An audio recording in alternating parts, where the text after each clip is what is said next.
সেদিন যুক্তি দেখানো হয়েছিল কি, যে রাস্তা বন্ধ করে নামাজ, রাস্তা বন্ধ করে ঈদ নামাজ পালিত হলে মানুষের যাতায়াতের অসুবিধা হয়, মানুষের যাতায়াত যাতে সমস্যা না হয় তার জন্য নামাজ রেড রোডে পড়তে দেওয়া হবে না, এটাই তো বলা হয়েছিল।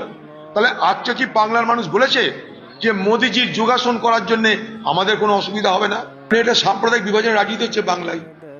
এই কুরবানির দিনে, ঈদের দিনে যুগ যুগ ধরে এখানটা নামাজ পড়া হতো, সবাই মেনে নিয়েছে, কোনো হিন্দুর অসুবিধা নেই, কোনো মুসলমানের অসুবিধা নেই, কারণ ঈদ একটা দিন হয়, এক আধ ঘন্টা যদি সেখানে নামাজ পড়া হতো জায়গার অভাবে, কারণ কলকাতা কনজেস্টেড এরিয়া। তা ঠিক আছে, তাদেরকে বলা হলো ব্রিগেডে যাও, সেখানে গেল।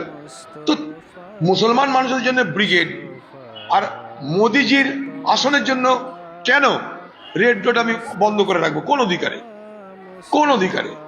রেড রোড বন্ধ করা যদি মানুষের অসুবিধা হয়, সেদিন যুক্তি দেখানো হয়েছিল কি, যে রাস্তা বন্ধ করে নামাজ, রাস্তা বন্ধ করে ঈদ নামাজ পালিত হলে মানুষের যাতায়াতের অসুবিধা হয়, মানুষের যাতায়াত যাতে সমস্যা না হয় তার জন্য নামাজ রেড রোডে পড়তে দেওয়া হবে না, এটাই তো বলা হয়েছিল।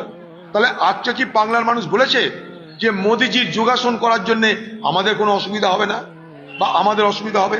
পশ্চিমবঙ্গ সরকার কি বলতে পারে যে সেদিন রেড রোড দিয়ে চলাচল নিষিদ্ধ করার মাধ্যমে বাংলার মানুষের বিশেষ কোনো সুবিধা হবে? এই সংকীর্ণতা এই বাংলায় ছিল না। এই বাংলাকে যেন সংকীর্ণতার আবহে দূষিত করা না হয়, এটা ঠিক হচ্ছে না।